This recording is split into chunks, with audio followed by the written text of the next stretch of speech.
Okay, morning everybody. I know about half the room, but just to say that my name's Lorraine Gradwell. I'm the Chief Executive of Breakthrough UK Limited, which is one of the strategic partners in the Manchester Area Partnership Trailblazer for Right to Control. I also sit on the National Advisory Group at the Office for Disability Issues. So sometimes I feel I'm a bit too much immersed in right to control, and it's nice to get away sometimes, but here I am.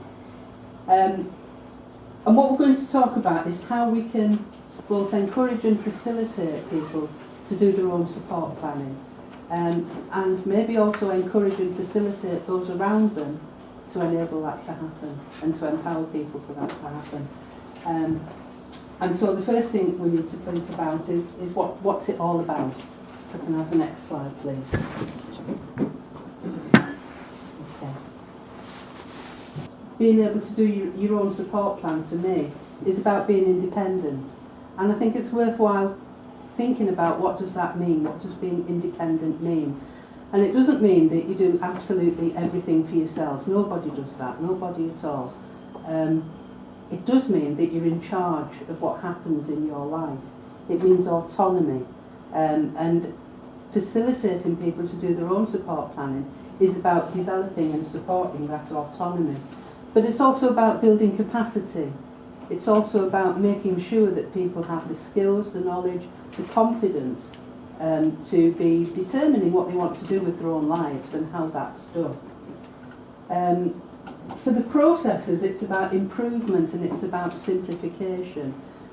I don't need to tell you, and some of you have heard me ranting on about this before, about the complex and labyrinth forms that we have to fill in and processes that disabled people have to go to achieve something quite simple at the end of the day. And what we really need to do is to simplify that. You might think it's strange for me to put something like community cohesion up here, because that's often thought about in terms of race and faith issues. But in actual fact, disabled people are not always a part of society. Disabled people are prevented from being a part of society by the structures that prevent us from being independent. And if we can reverse some of that, then we can improve community cohesion and make it possible for disabled people to be a part of their communities rather than someone who's done to in the communities. So I personally think that's a really important point. And above all, it's about a presumption of competence. It's about assuming and expecting that people can do this. And why would we not? Why shouldn't disabled people be able to do this with the right help and the right support? So, if we can move on. Oh, we have. What's it all about? And in a way, this is what's it all about mainly for the professionals in the room, the people who are in a position to facilitate and support and enable disabled people to do this.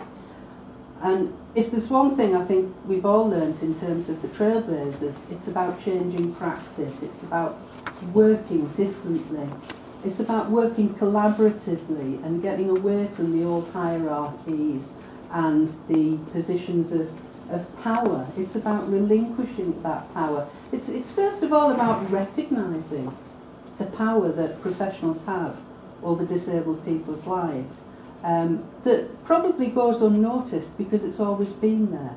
So it needs to be recognised and then it needs to be relinquished. Talking to someone earlier this morning, I kind of casually said, they need to learn to back off. And I thought then maybe this would be a good title for this presentation, you know, back off. It's also about that good old risk issue, isn't it? Risk enablement. And not wrapping people unnecessarily in cotton wool, just in case something bad might happen.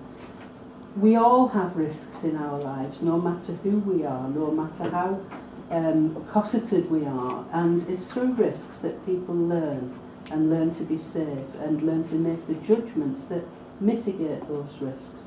And so there's a real issue about changing practice in relation to risk. I'm not suggesting that anyone should be cavalier about this, but sometimes it does get a bit silly, we have to say. And exit strategies, you might think, well, what's that got to do with anything? The way I looked at it is it's about an exit strategy for the professionals, because actually we want you out of our lives, to be truthful. And if you're out of our lives, it means you've got more time to spend on the people who need you. And so an exit strategy, I think, is really important. So why now? This is kind of just a little bit of history, I suppose, and I think it does as well to think about the path to how we got to where we are today. And I've started at the current day, but really I think with this slide I want to start at the top. And I want to put under the disabled people's movement, I want to put the social model of disability. Because in a way that's kind of where all this started, in terms of looking differently at what it is that disables people in society.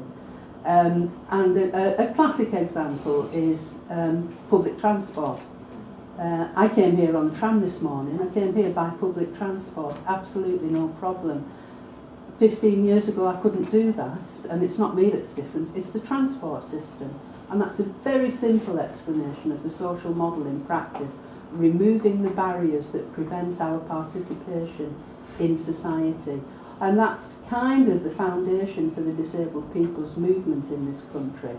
And disabled people's analysis led to the social model, led to the principles of independent living, and has driven developments like not so much care in the community. I don't think that came from disabled people in particular, but that's been a step along the way. But certainly the Disability Discrimination Act and its subsequent acts, and a lot of involvement from disabled people in the Improving Life Chances report.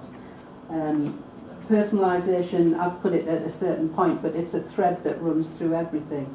And today here we are, the thing that brings us together is right to control, and the opportunity to look at the parts that make up right to control, i.e. support planning, and doing it yourself, disabled people doing it yourself. So why bother? I'm not sure you can see the graphic very well there. It's a disabled person going down the hill into the open jaws of a crocodile. And I'm not entirely sure what it means, but I like it. Why bother? Why bother? Why not just, if it's not broken, let's not fix it? Well, I think it is broken.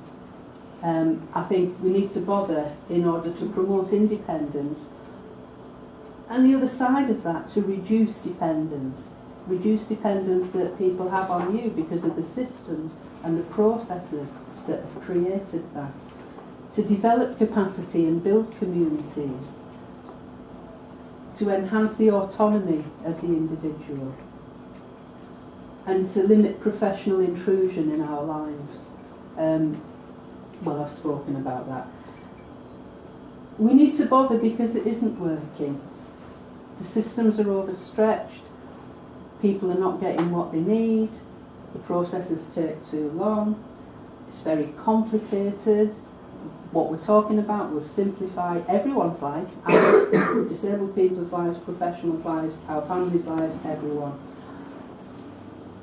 We're suggesting a process that will be much easier for people across a whole range of impairments and a whole range of professional functions. Will be much easier to understand. It will be more efficient, it will be more effective, and therefore it should be cheaper. But I've put that last because I don't think that's the most important thing, although I did feel I had to put it in. So, with all those reasons why it would be good to make changes, why would you not bother?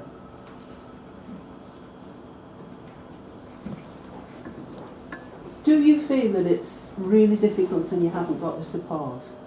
Because change is difficult, isn't it? And this is what we're promoting here. We're promoting change. And people need the support for that. And that's part of what today is about, to start that process.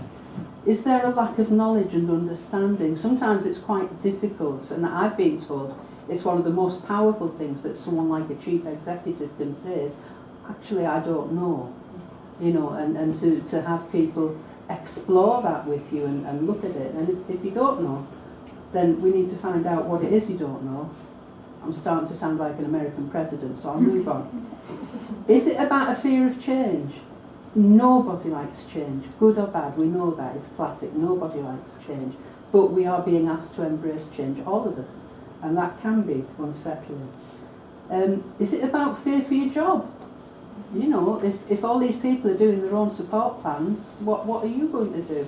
Well, you're going to help the other people who are not actually getting the service. I mean, there is a need to be looking at that. And I know it's a difficult environment to be talking about these things, but that's not a reason not to do it. Is it, as I suspect it is with some people, not necessarily in this room, that actually you don't believe in all this stuff and everything's all right as it is, and we've got to tackle that if and ever we come across that. And finally, I'm sorry for the quality of this graphic, but it was the best one I could find. Why would you not?